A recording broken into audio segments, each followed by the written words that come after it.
this is Castle of Castle Does, bringing forth the 12th episode, and I'm going to do something a little bit different this time. This time I'm going to be talking about Skyrim, and it's going to be C++ scripting instead of actually just building a level.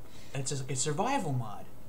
Basically, at its core, what this does is it makes it so that the food and the drinks and a need to sleep actually plays a role in the game, and that those things actually do something different. Another thing to keep in mind is that this is also not a new mod. This is a mod that I've created a long time ago that I'm coming back to and fixing up. And there's been tons of feedback and doing all kinds of neat things to from the community and everything like that that has sort of fueled me to just go ahead and fix things. There's one guy, he came up to me, he's on the forum, and I'm like, and he's telling me that he had to delete a character because of a bug. You know what? Alright, so I decided I'm going to do it, and I think the actual end results are fantastic this time around. Not only did I fix the bugs, my major problem was the global variable thing. The global variables will get corrupted on save games, and there's some kind of a weird bug. Maybe it's specific to my mod, but I just got rid of it. I'm using local variables that are being accessed by outside scripts. I named the alcohol spirit instead of water. And the reason why? Skyrim's filled with water. Why go through all the extra energy of having the ability to fill up canteens? The core goal of this mod is to just make it so that those items have a different purpose. It's to kind of give things a nudge. I don't want to add this like huge thing. It actually right now in its current state, I'm almost going to even feel like it just could have shipped this way, and that's the goal. So I didn't want to add any of this crazy stuff. So when I renamed it Spirit, that indicates to the player that these bottles are filled with some kind of a potion or an alcohol. There's something other than water that you can't just get from every lake and river. It solves the problem by just changing a name. I greatly slowed down the rate that you get hungrier and thirstier and everything like that. This was important because it was just too much. However, I followed in the lines of survival mode from Minecraft.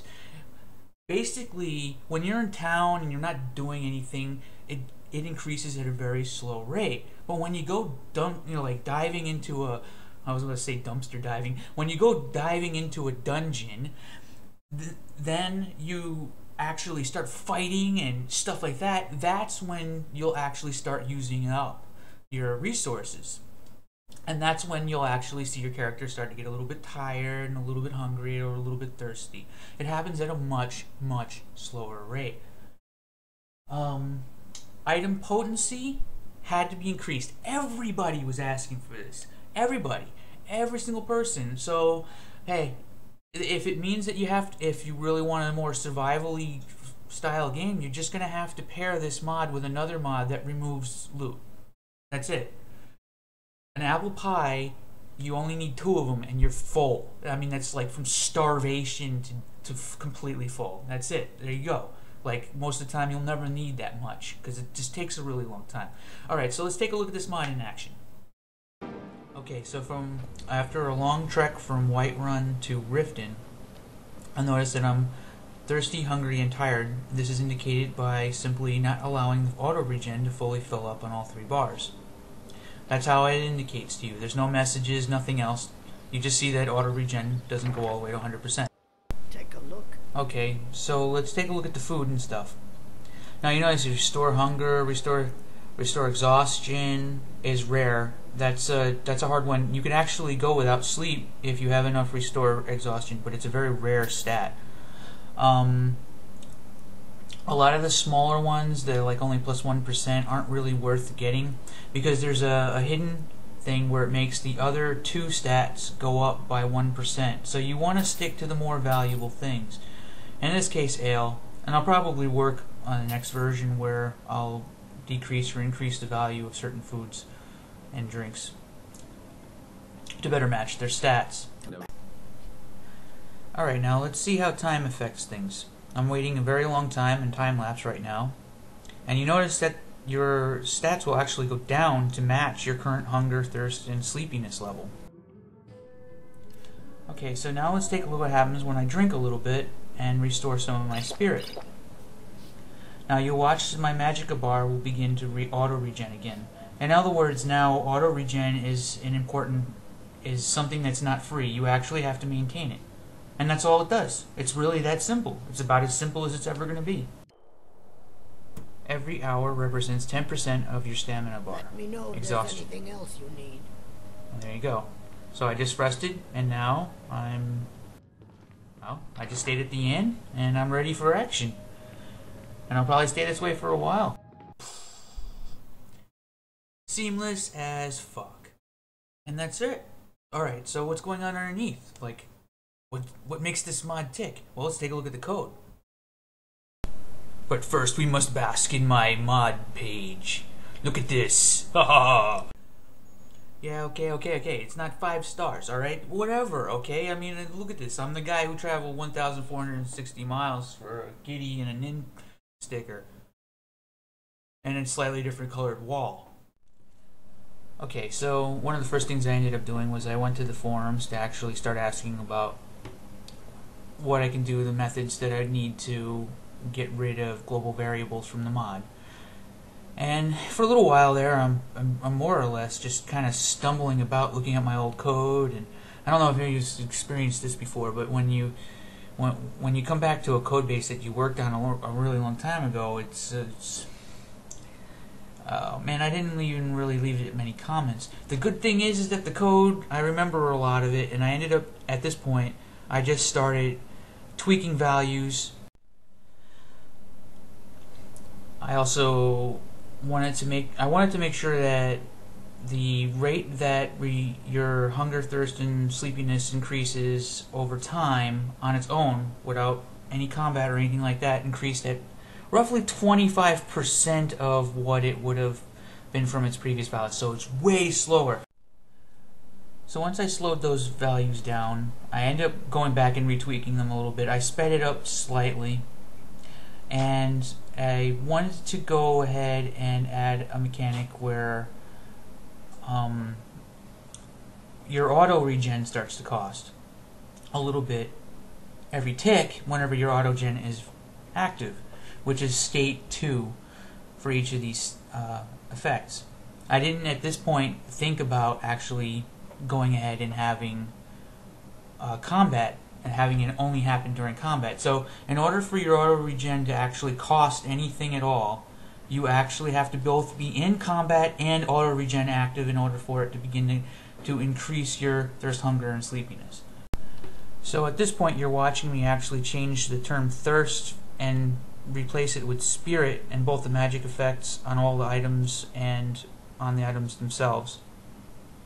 So now it's spirit instead of thirst, which disassociates you from feeling like you're going to be, you're dehydrating while standing next to a stream of fresh flowing water from a mountain.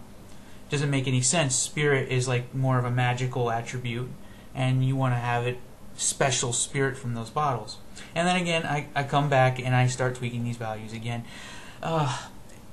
A lot of tweaking went on, and a lot of playing this weekend. I just played Skyrim a lot, just testing everything out. So I would come back and just retweak everything, and that's what you're watching right now. It's like literally, I played for about an hour, and then I decided I'm going to do this, and then, and I ended up just keep coming back. It's ridiculous. Okay, so at this point, I'm really looking into the global variable thing. I just want to get rid of the damn global variables. So I'm struggling with the code, and luckily, going to the Bethesda forums was very helpful. I managed to get some help, and now I'm actually going through and replacing all of the variables. I actually figured out how to get rid of global variables and have other scripts that can access what's called a property, which is a local variable that can be accessed from outside scripts. Sort of a weird combination. I guess it's still global in some way, but however, however weird it is, it works, and here we go. I'm actually going through and making sure that the first of the scripts don't. Now, so now the mod is completely broken. Right? I can't even test at this point until I fix this. All instances of all of these variables have to be replaced with the local variable, and they all have to be referencing the same exact thing. So now I'm stuck. I can't play the game for an hour to take a break from, well, I mean, it's not exactly like I'm doing arduous code or anything at this point in time, but so two major shout outs go to Trilioth for helping me out figuring out the global variables, and DNS2. Thank you guys. You made it freaking possible for me to fix this mod. Awesome. It was super helpful. Love it. And one thing I'll definitely have to point out too is, like, just like when I did with the TF2 community, TF2 community has an amazing community. They're super helpful. All kinds of playtesting. Bethesda's community is just the same. There are really good forums for answering questions and stuff like that. The only difference, I would say, is that Bethesda's engines and games are more difficult in a lot of ways to do anything larger in scope. Of course, I mean, in the TF2 community, usually you're just going to be building a map or something like that. But building something really simple in Skyrim is actually pretty good. The problem is scope. Holy crap. Holy crap. It's so easy to just shoot right over what you want it to do. Making something small is probably way harder because you end up touching like all kinds of other extra things. Like keeping your mod small is like a skill, man. So I'm still replacing variables at this point. This actually ended up being the hardest part of the mod, which in turn actually wasn't that bad overall. There weren't really too many errors in the scripting and everything like that. The hardest part was definitely just figuring out the syntax in order to use properties.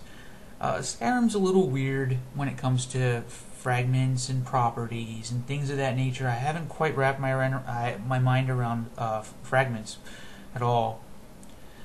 But for the purpose of this mod, it was pretty much just that. Now, I'm going through each of the magic effects and making sure that the variables are fixed in each of the magic effects separately. One of the other things, if you've done a lot of Skyrim, if you've done a lot of Fallout, Skyrim, or Oblivion modding, you'll probably be able to relate with this. I go through a giant list of items and make each of them behave slightly differently. Yeah, it's exciting, right? Look, I'm totally I'm totally falling asleep. Oh God, man. So I went through every single one of them and modified them slightly. And then after I was done with that, I decided that I wanted to modify them again. It never ends. And the good news is that I really I only need to touch maybe 15 different scripts that I had already created. I already fully understood how they worked. This is actually heaven most of the time for a mod like this. I didn't have to touch every single item. All I did was I just took the scripts that were associated to all the magic effects, and voila! I'm pretty much already there. I found some bugs too and weird things, and I ended up fixing those. The kinds of things that I guess you never really even know they were there. But I mean, look at that. Alright, so I'm just barely making it all the way through all this. Whew. I gotta tell you, this is kind of painful to watch, actually. I don't know if anyone else has seen this. Look at this. Look at what I did to myself. Pain. Screaming horrors. One of the criticisms I think someone has mentioned about the mod is that the mod does not have support for blood potions in Dawnguard. Well, that's not true. the blood potions, what I do right now is I watch the variable for how many necks have been bitten, and all a blood potion does is increase your necks bitten, I think, and it doesn't seem to have any trouble whatsoever with support for that. So I ended up testing that. So if blood potions aren't working for you on this mod, then there's something else going on. The mod fully supports werewolves and vampires. If you try to eat food while you're a vampire, it'll say normal foods no longer do anything for you and stuff like that. So all those things are pretty much in place, and this is pretty much it. So I'm just tweaking values. At this point, I'm increasing the potency. This is the last thing on the list. I'm increasing the potency of all the items that are higher value, but I'm leaving the lower value ones alone. I don't care to increase the value of those. I just want to make the high value stuff worth more. Okay, so that's everything up to this point. Now there are more tweaks, and I'll have a part 2, or I'll further tweak the mod. But really all I'm going to be tweaking the mod to do is to be even more seamless, so you don't even know it's there. It's like the beautiful, you didn't know it was there. I put tons of work so you don't even notice it. Install me, you don't even know. But that's it. Another thing, if you've been watching my Twitter, you'll have noticed that I have actually got employment. Yeah. Fuck yeah. Hell yeah. So I'm in New York, I'm in my hometown, and I got employment. I'm working on Subnautica, freaking badass. Hell yeah. And hey man, maybe someday I'll actually do a video of me working on something for that. Anything else I got coming up next? The next thing is definitely going to be my Doom 2 level, and I'm over my time slot. Time to freaking end this video. I hope you enjoyed.